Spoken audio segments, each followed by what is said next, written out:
Welcome to lesson 1 from A Fresh Approach for the Beginning Percussion class. This is obviously the keyboard, and we were going to, in this lesson, teach you the fundamental exercises that we're going to call the daily warm-up. I'm going to teach you 8 on a hand exercise, alternating single strokes and alternating double strokes that we'll use every single day to not only warm up our hands, but to reinforce the proper stroke style for what we learned in the intro. Now, hopefully you have been through the intro, you've gone through that entire lesson, you've learned how to grip the mallets correctly, you've learned how to find the sweet spot on every key and not hit on the node, you've learned how to play with a nice relaxed piston stroke on each hand separately. Make sure that you've done that, because if you can't do that, then you're going to be a little bit behind. In every lesson, if you skip over anything, you're going to be a little bit more behind, a little bit more behind, a little bit more behind. So what our goal is here is to be able to play right and left hand piston strokes at 120, okay, in our first warm-up exercise, which we call 8 on a hand. Now, we learned our home key F, the natural that's right below the group of 3 accidentals. Let's learn another home key C, which is right below the 2 accidentals. So if I do the bottom of those 2 and 3 accidentals and just move down one, I have my F on my right hand and my C on my left hand.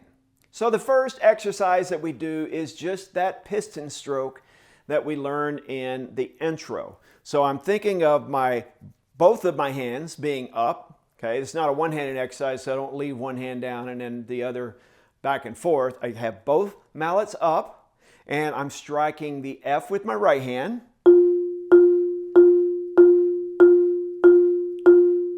And then my left hand strikes the C.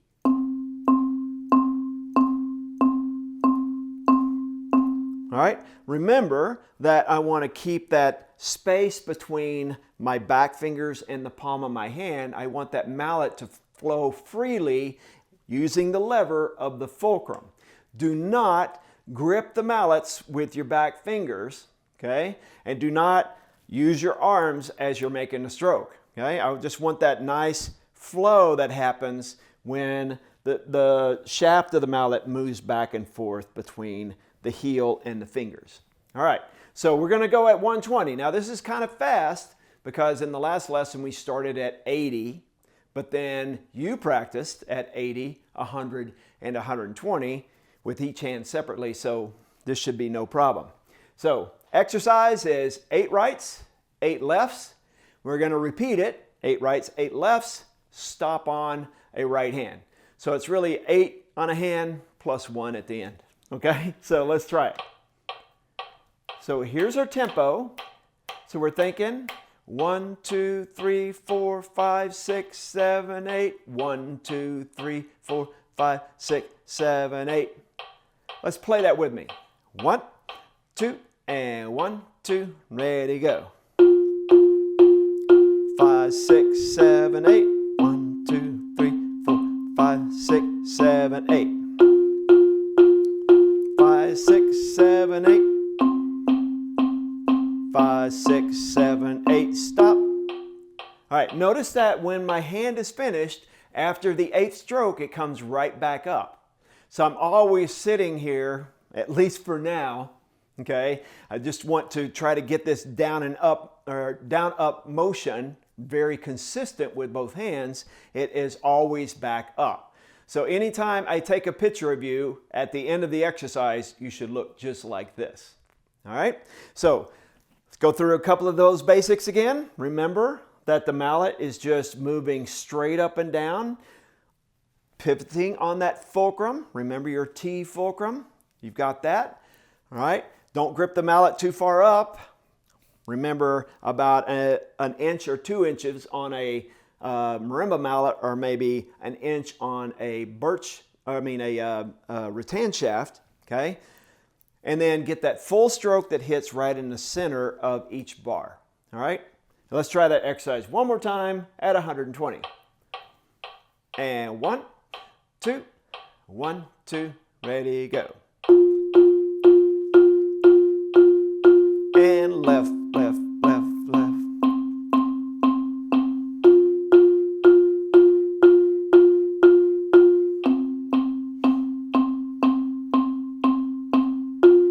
Okay, see if you can make a really good sound on every single stroke. This is where you have to start using your ears, because I can make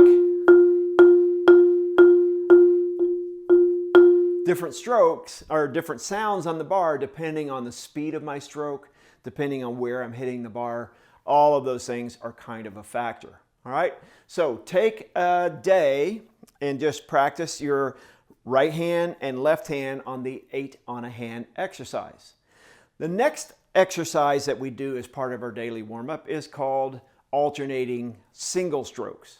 Now, in snare drum, like I talked about, single strokes will eventually become a rudiment called the single stroke roll, where I'm playing single strokes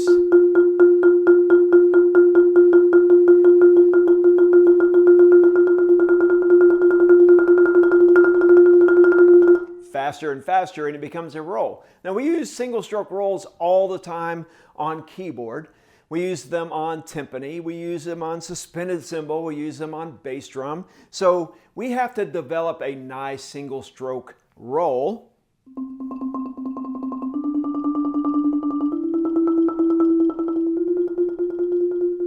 Because that's the way we approximate a sustain note on the keyboard. So the way to do this is always starting slow. So single strokes, all we're doing is right hand followed by left hand over and over.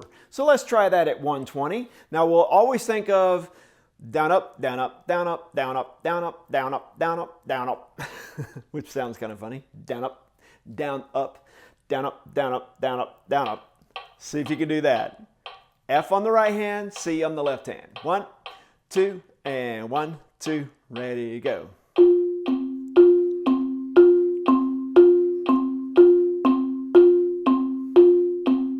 Again.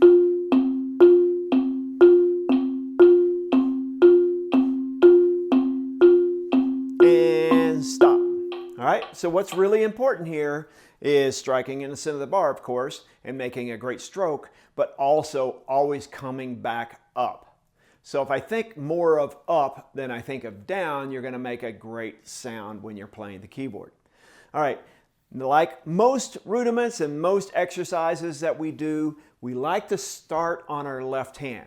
Okay, most of us as percussionists are right-handed players, and that means our left hand is naturally weaker. If you're a left-handed player, you're actually lucky because your left hand is stronger than your right. Okay, you do more things with it, so you don't have to overcome any kind of coordination issues of using your muscles on your left hand. So if I start on my left hand, it puts my left hand on the stronger beats, 1 and 3. Then my right hand is on the weaker beats, 2 and 4. So left, right, left, right.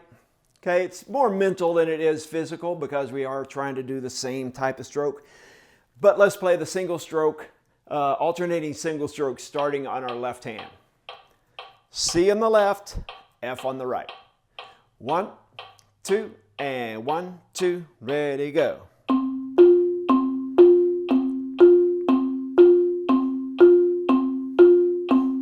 Again, always think of up.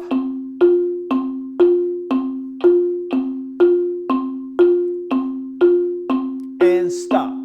That one you'll stop on your left hand on C. All right? Now it takes a little bit of getting used to because the hands have that 1, 2, 1, 2, 1, 2. They have a lot of pause at the top of the stroke. So getting used to that motion where you're feeling that. Okay? Again, you don't have to play on a keyboard. You can do this on a practice pad. Okay, you can do it on your couch or any other place, but we do want to get that nice, that sound that you get when you're just barely touching the key and lifting the mallet back up.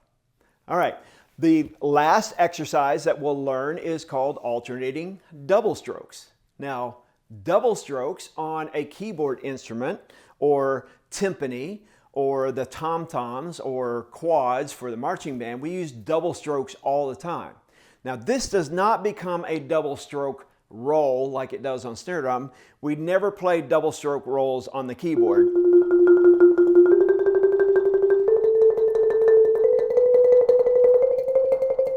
I guess you could if you got really fast at your double strokes, but we use double strokes in scales. We use it to facilitate really nice sticking so that we can alternate our stickings between different musical passages. But for double strokes, what we're thinking about is 2 single wrist strokes. So 2 right hands, 2 left hands. Right, right, left, left, right, right, left, left. So let's try that. 1, 2, and 1, 2, ready, go.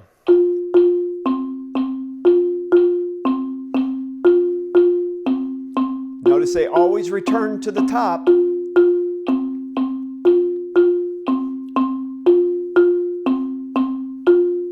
And stop right there. And of course, starting on the left hand as well. Let's try it off of the left. 2, and 1, 2, ready, go.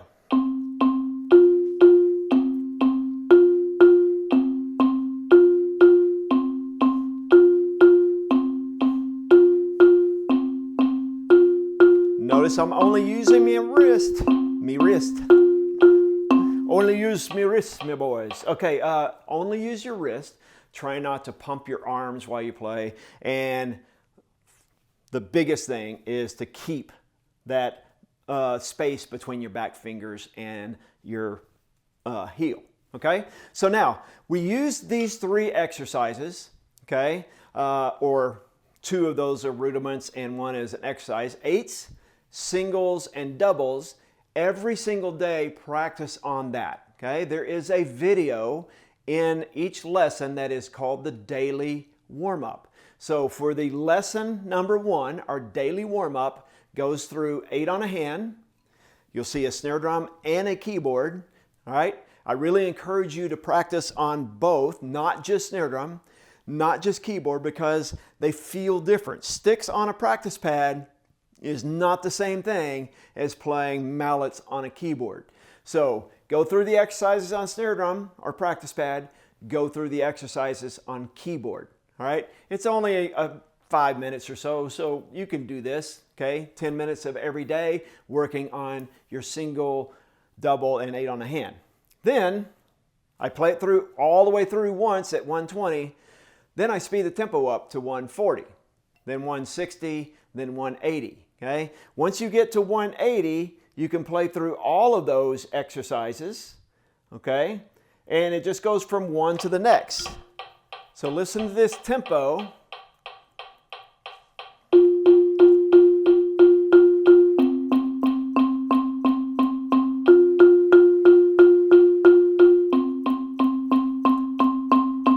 And then I go to single strokes.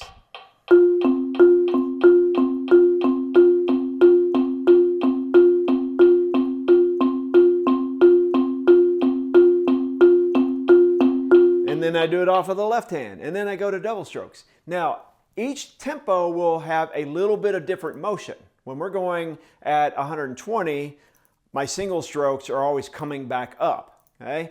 As I'm moving to 180, then it becomes more of a constant motion. So we just want that feeling as you speed up, that constant motion of those mallets just going straight up and down, all right? Really encourage you to do that a little bit every day. You don't have to have a marimba to do this. You can do this on the floor. You can do it on a practice pad, but do it with your mallets, because getting that feel of what it feels like to hold that small shaft of the mallet with that heavy head is a lot different than snare drum. So every single day, make a promise, because this is going to pay off when we start learning how to play songs and learning our scales and all of the stuff that we do on the keyboard. Making that proper stroke, being really comfortable with that is absolutely necessary. All right, that is as much playing as we're going to do in this lesson. Now I want you to pick up a pencil because I'm going to teach you the notation basics that you're going to need to learn how to read music. Okay, on the second half of this lesson, I'm going to teach you about music notation. In the snare drum lessons, we covered the staff, we covered the percussion clef, we also covered time signatures and quarter notes with the note head and the stem and quarter rest. In this one, I'm pretty much going to teach you about the treble clef, the staff, and how to find notes on the treble clef. And then we're going to find notes on the keyboard using our musical alphabet. So first, look at the bottom of page number 25. The very basic information that you need to know about reading music on a keyboard percussion instrument is that we use a clef. The clef is this symbol right here that's called a treble clef. Whenever you see a treble clef in music, generally that's for the high-pitched instruments. So the top end of the keyboard will use treble clef. Flutes, clarinets, any high-pitched instrument that you think of, bells, vibraphone, will use treble clef. Now, the low-pitched instruments in the band will use a bass clef. So tubas and baritones and trombones, and then we also use a bass clef on the bottom end of a marimba, and then also on timpani uses bass clef. But we're going to concentrate on the treble clef. Now, a clef sign tells us where notes are located on the staff. So very different than the snare drum clef, a percussion clef, which we can have different note heads in different spaces meaning different things. Bottom space generally could mean bass drum, and an X on the top line could mean a cymbal. In keyboard music, we're always using the same note names to find the notes on the keyboard. So the names of the note heads on the lines of the staff are E, G, B, D, and F. So sometimes it's helpful to kind of have a saying that you can remember that helps you remember the note names. A lot of people say every good boy does fine, every good band member deserves fudge, or you can say what I say, Elvis's guitar broke down Friday. Okay? That just kind of helps me remember E, G, B, D, F. Just as easy to remember those note names. Now, whenever we have lines on the treble staff, in the space between those lines are the notes on the space, and those notes spell the word F, A, C, and E. All right, that's very easy to remember. We don't have to come up with a saying, just F-A-C-E. Here's what I would encourage you to do is say the names of the lines a bunch of times. So E-G, E-G, E-G-B, E-G-B, E-G-B, E-G-B, then add the D. E-G-B-D, E-G-B-D, E-G-B-D, E-G-B-D, and then add the F. E-G-B-D-F, E-G-B-D-F, E-G-B-D-F, E-G-B-D-F, E-G-B-D-F. If you can get that through your head and you can learn how to do it, you're going to be able to find the notes on the staff very quickly. All right, turn over to page number 27.